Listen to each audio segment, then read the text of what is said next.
Mantle explaining his worldview that being worthlessly weak is inexcusable. Lance responds by casting his gravity spell, hoping to slam Mantle to the ground. That's ending the fight quickly as he doesn't have time to be Mantle's playmate. Mantle quickly uses his magic to turn his land zone into mud, allowing him to enter his mud dimension unhurt. Lance looks around the battle area as he tries to anticipate where his opponent will spring out from. He appears behind him, commenting on how much of a surprise it is that Lance used his gravity magic. Lance turns and is faced with multiple colons of his opponent. They all dash toward him simultaneously. However, Lance keeps his composure and activates his gravity magic, which crushes the mud clones before they can get any closer. Mantle enters his mud's world and launches a surprise spike attack, using the residual mud, but Lance is no slouch and dodges it with ease. After seeing the clone at work, he immediately figures that he must concentrate on defeating the original to end things quickly. He decides to attack the whole field, but Mantle elevates and emerges behind him.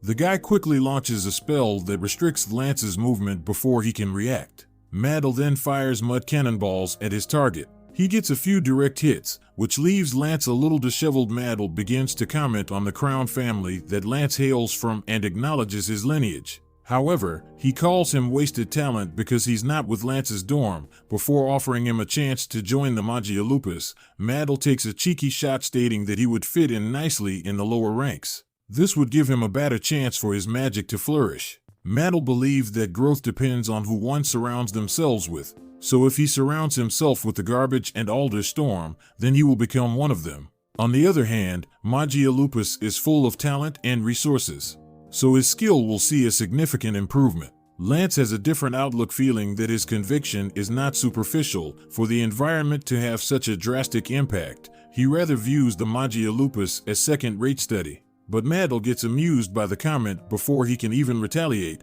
Lance casts a sideways gravity spell, which sends him to fly into the wall, but he uses his mud magic to absorb the impact as he finds himself in his little world. Mantle feels like he has the upper hand since gravity magic needs a place to slam the opponent into. The smug look on his face is quickly wiped away when Lance fires rocks and high speed into the mud. This forces Mantle to dash out of his safe space before he's pelted into submission. Lance believes that based on Mantle logic, his environment is the superior one. This triggers Mantle to enter an internal monologue, as he believes that because he was born with two lines, the resulting higher magic capacity makes him greater than the average flunky. He has been at this prestigious academy since his middle school days, so his joining of the Magia Lupus was inevitable. While in the group, he is receiving an education that is only reserved for Lang Best. With all of this in mind, he assures himself that he's strong. The upper-class man finds Lance to be cocky for a first year and decides to take things to another level. Mantle takes a controversial potion, which is the concentrated magical essence extracted from the student they have been attacking. This gives an incredible boost in magical power. Mantle casts the second stage of his spell, which causes his mud to fabricate a giant devil-like creature. He explains that all magic has tiers. This second level is a different form of magic than what is used by single-liners. It is higher tier magic that only certain double-liners are allowed to cast.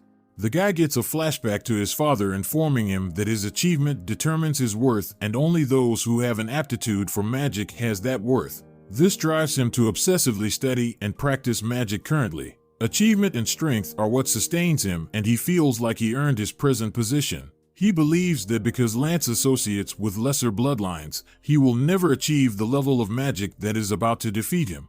But Lance easily dodges the attack and tells Mantle that he doesn't understand anything. The people that he calls flunkies are just as capable and can even be learned from.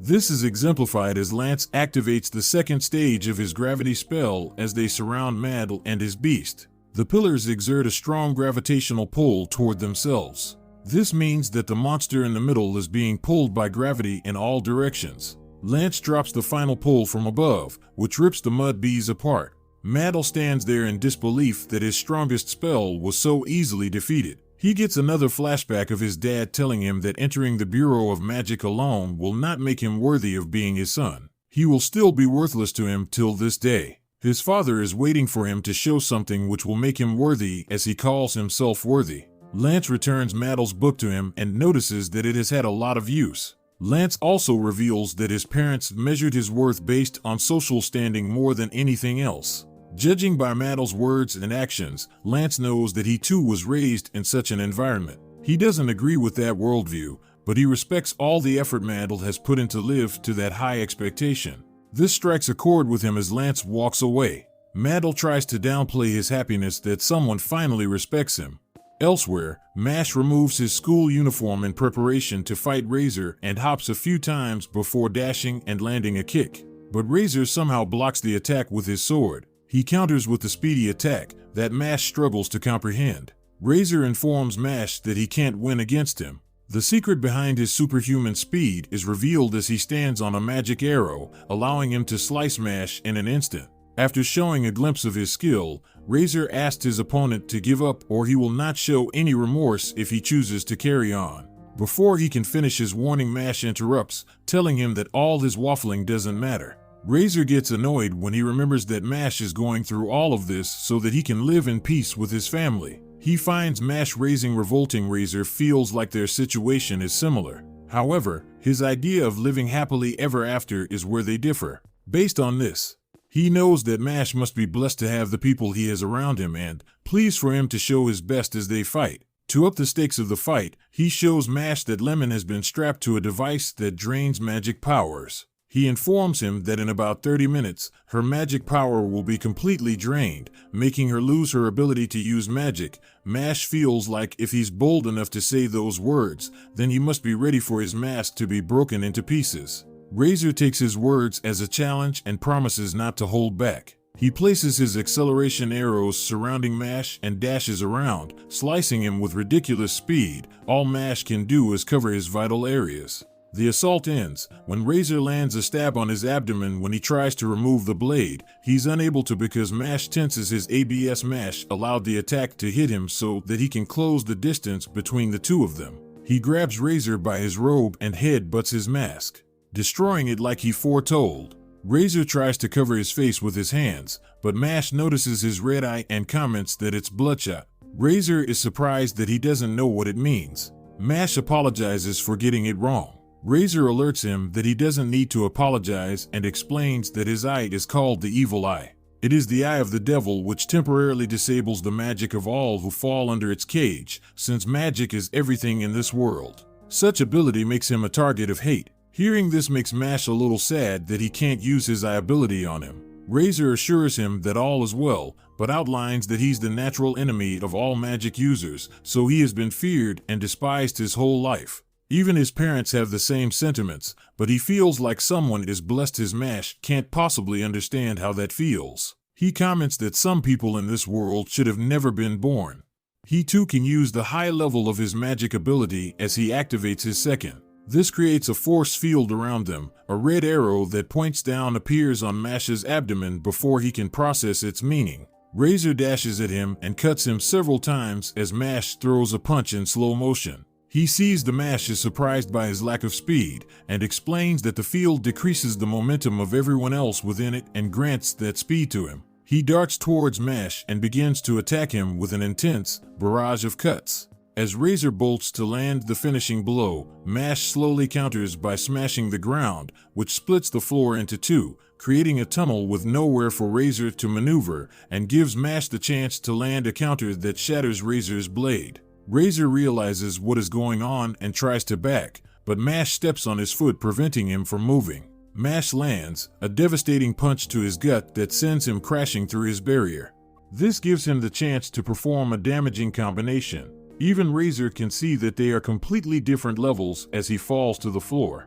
Razer refuses to take his loss as he reminds himself of his reason for living. He activates his accelerate ability one last time and dashes towards Mash. But Mash stops his blade with his bare hand and counters with a backhand. Mash continues his assault with a barrage of high-quality attacks, sending Razer flying all over the place like a rag doll. The final move shatters the barrier as he suplexes him to the ground. Razer lies there in a crater, unable to move as he wonders how his life would be like if he was to be born normal. He reveals that he was still a young child when his own manifesto and his parents were shocked. He was blessed with the god's gift of magic as a double-liner, While also cursed with the eye of the devil, just like the Mark-less children, they rejected his existence.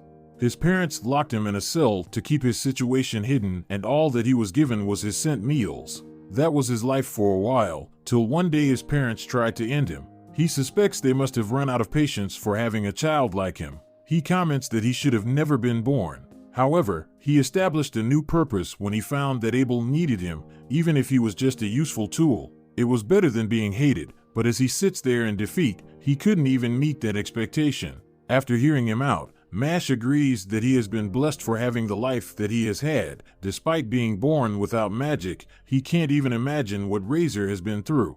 But he believes that they could become friends.